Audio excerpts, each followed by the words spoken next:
Hello everybody, welcome back to Eau Brink Studio. Today we're at the messy end.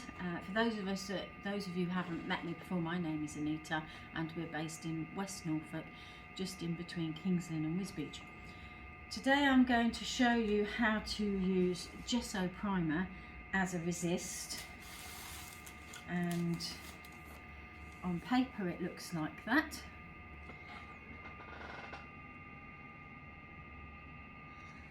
And on fabric it looks like this, and this has been stitched in and layered.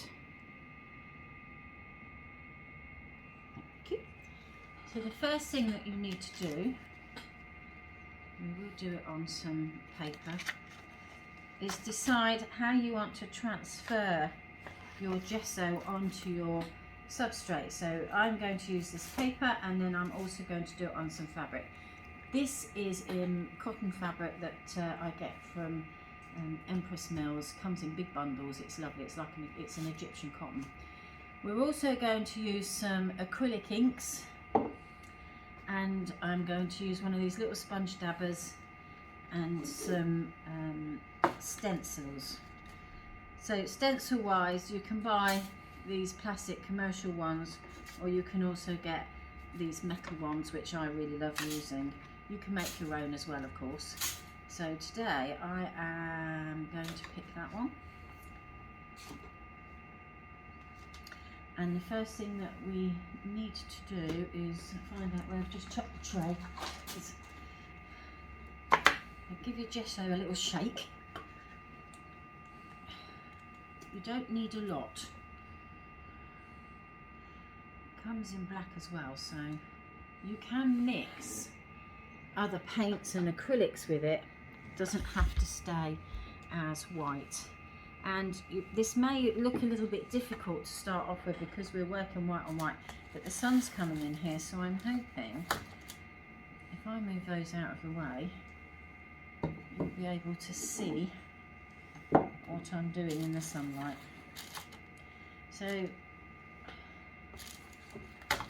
I'm just going to lay my stencil down. Now I'm not putting my stencil down so that it's laying straight and I'm just going to get a square. I'm just going to use areas of it to make it more interesting, because I don't just want one big block. So pick some of the gesso up. Don't pick up too much. Then just press it through the stencil where you want it to be. Move your stencil over.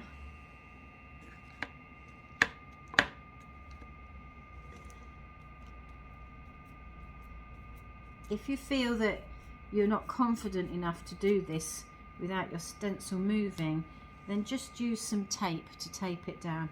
A bit of masking tape would do the job fine. If you're going to go over a piece, which I'm going to go over now, just dry it before you do, and it dries very, very quickly. Don't have this on too hot.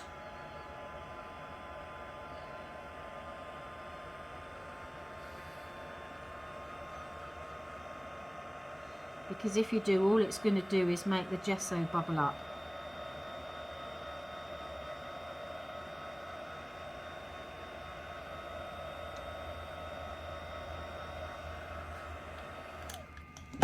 It's just enough for me to be able to get some different angles on it.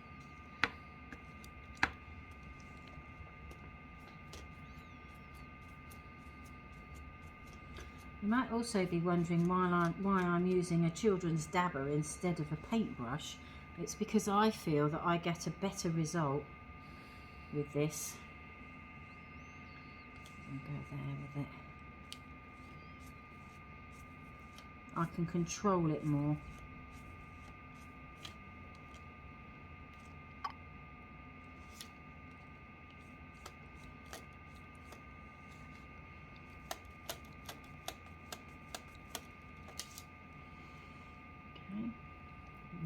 Just put another bit there. Come off the page, don't keep everything within the page if you don't want to. Okay, so that's that. and just use a wet wipe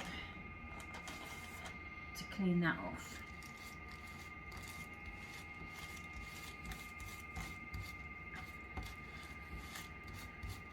And I only do that, I'm not too fussed about the actual stencil, it's just that I don't want to put a piece of work on it and then end up with what I've been working with all over it. So just dry it.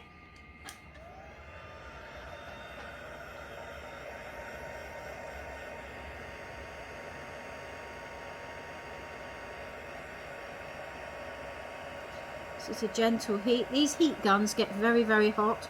Never touch that end. This one has 2 settings so that it can either be on nice and gentle like this or on much, much faster and a fiercer heat.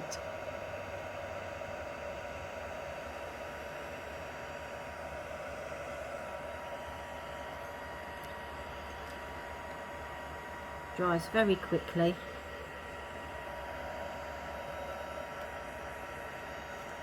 Which means we can work with it very quickly.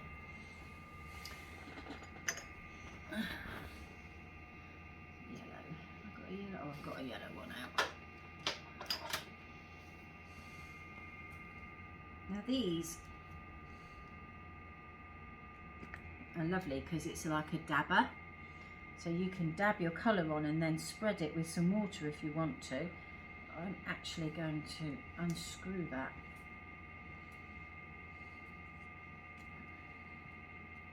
And use a brush to go over it.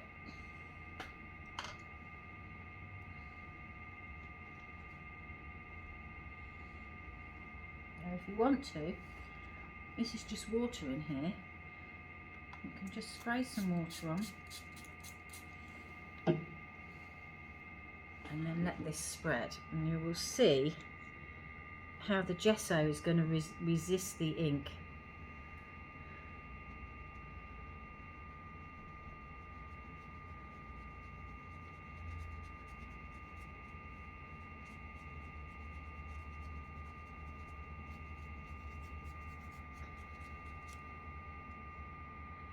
I don't want to put too much on, so I'm going to go over it in a minute with another colour.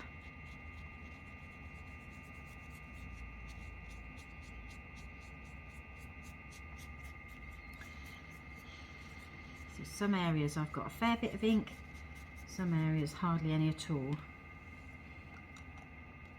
Always remember to put your lids on in case you're going to spill it, and I've learnt that through experience because I spill it a lot.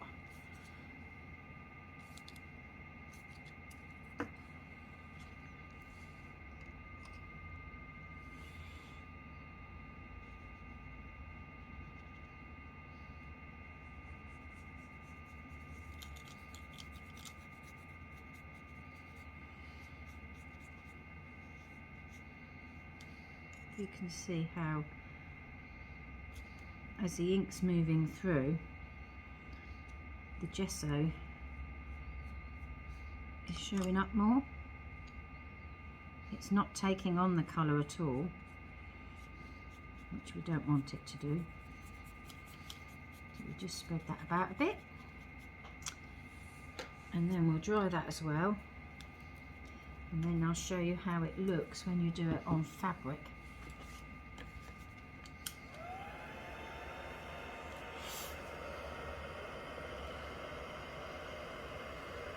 Don't be tempted to hold that really close like that, because all it's going to do is burn it. We just want it dried.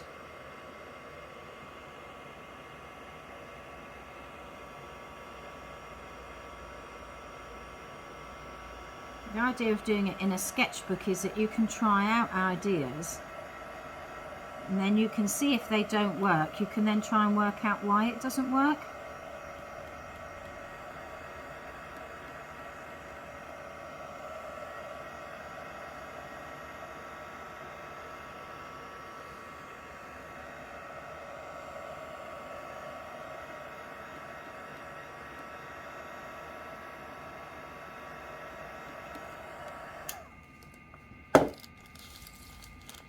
So you can see how that's resisted that. Now if you're going to do it on fabric,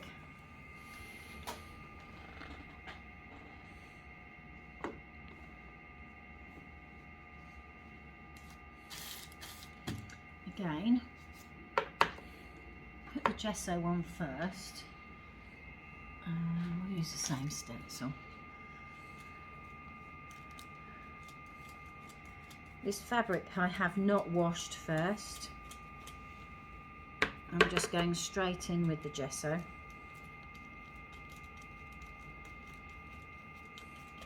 You might find that you might have to press it through a bit further to get it to go on.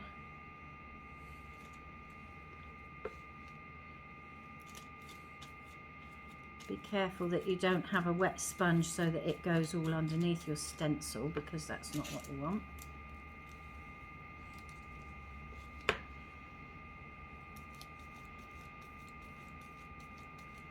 And again, I'm not using the stencil as a whole stencil, I'm just using parts of it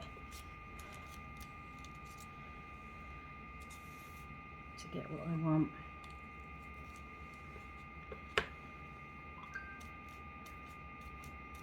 Coming off the fabric.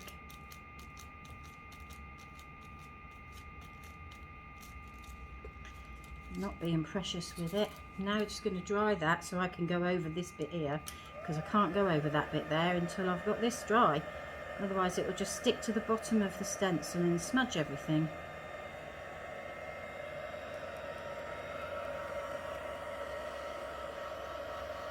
Dries very, very quickly, especially on fabric.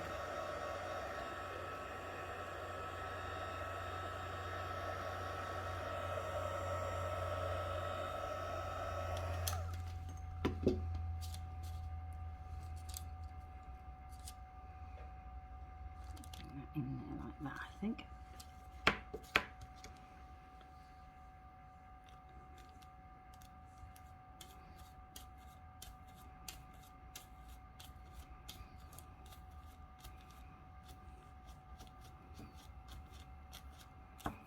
If you're using a stencil that's got tiny holes, like that area there or that area there, then you may need to really force it through.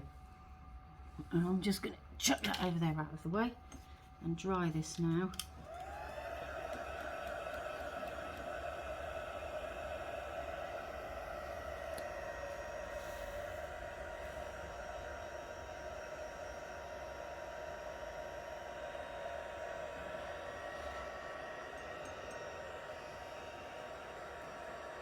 You need to do this in a really good light, so if you're using white on white, obviously it's not going to be that easy to see.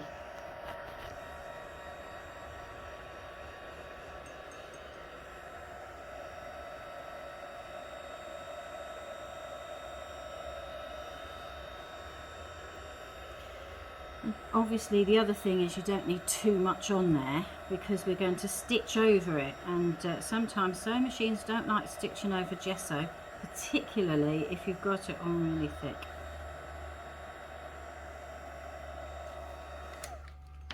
So I don't know if you can see the pattern on that.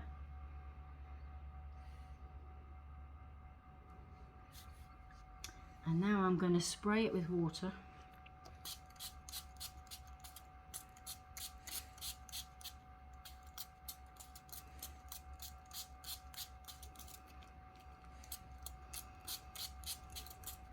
I am making it quite wet. And then we'll go over it with some acrylic ink.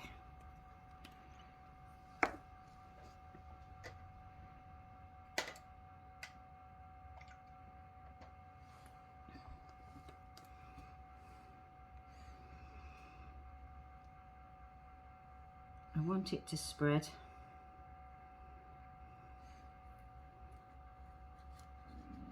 I want some areas to be quite dense, and I want some areas to be not so dense. So let the water do its thing. Can you see how that's resisting? Change a bit of colour. So I'm going to add some yellow into that so we get green in there as well.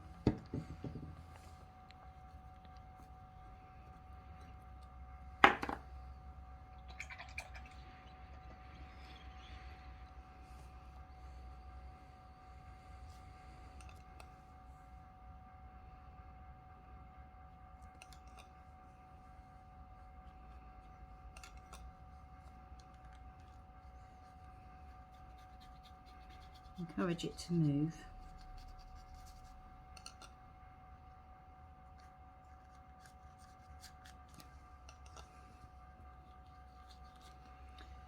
And then I'm going to go in with some more water.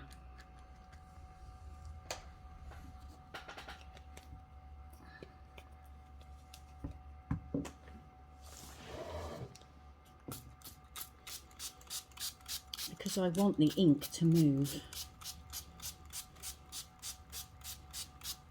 But you'll see that the gesso isn't moving.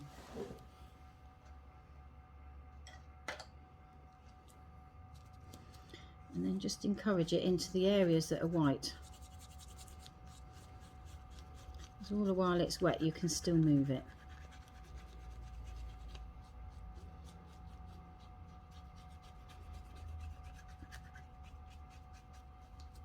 Okay, I'll just hold that up for you to see. So you see how different that looks on fabric than it does on the paper in the book.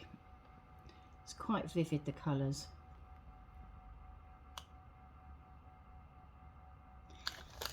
Then we need to get that dry.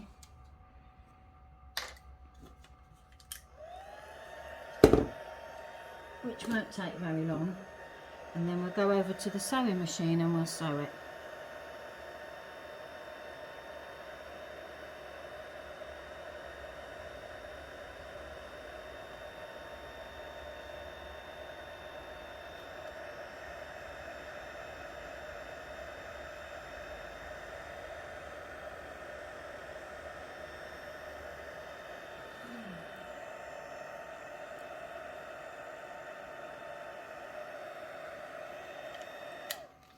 Take this off this very wet piece of paper.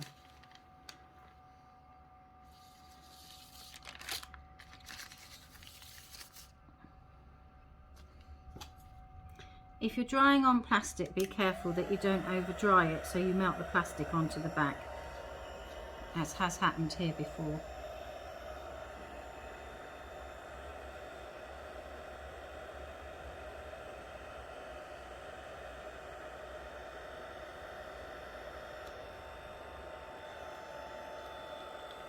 I'm going to speed this up a bit.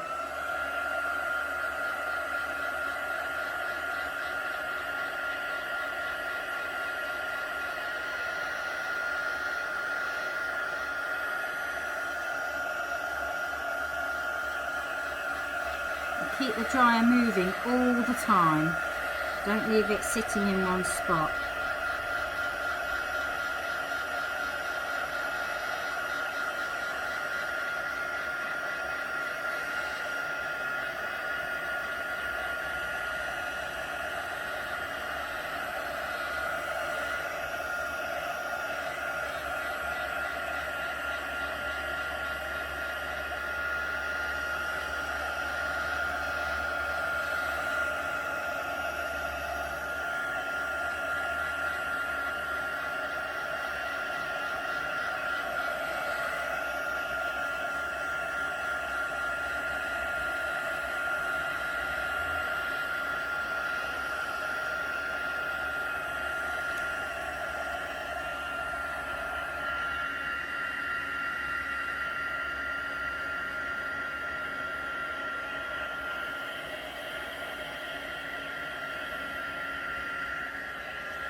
Nearly there.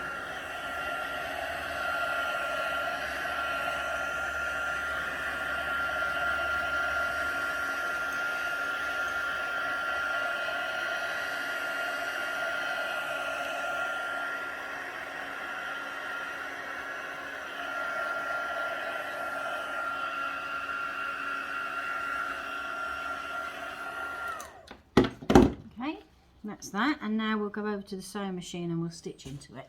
So we're at the sewing machine now, and we're going to use the faff because there's some really nice stitches on here. And with this machine you can do an individual one, or you can have a whole row where you can set the machine. So to set the machine, I'm going to go on to the stitch repeat and single stitch program, but first of all I need to select my stitch. I'm going into decorative, and I think we will go for that because I quite like that. And then I want a single stitch program. It says 1, so that's fine. I go on to tie off, beginning, end and thread cut, and that's it. And on this machine it tells you which foot to use as well, and so I need to make sure I've got a 2A on, which I have. I'm using a metallic thread, and I've got that top and bottom so that no other colours show through. And basically all I need to do, and I'm going to do one on this area here so that you could really see it, is stitch it.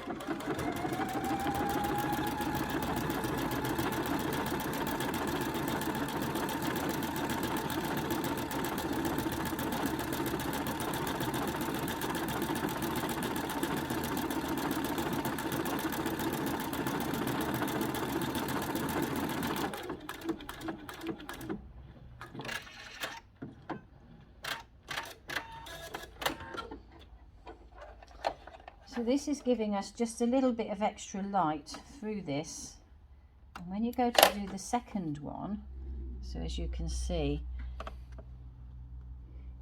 that's coming down that way, but we don't want the next one coming down that way, so just turn your piece of fabric slightly before you do the next one.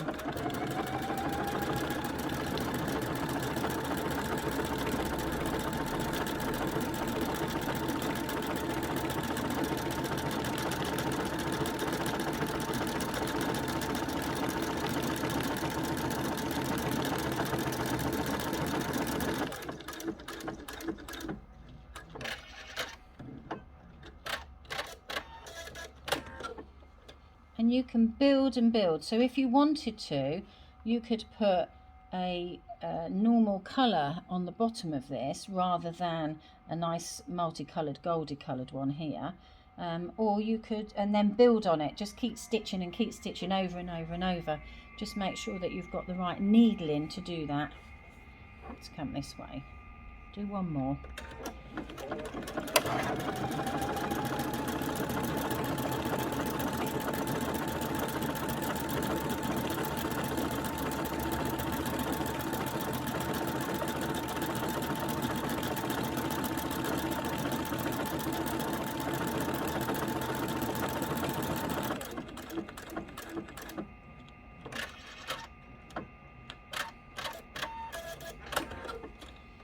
And that's how I did the original piece that I showed you. Thank you very much for watching, and I hope to see you again soon. Hope you had a lovely Christmas, and I wish you all a very happy New Year. Thank you.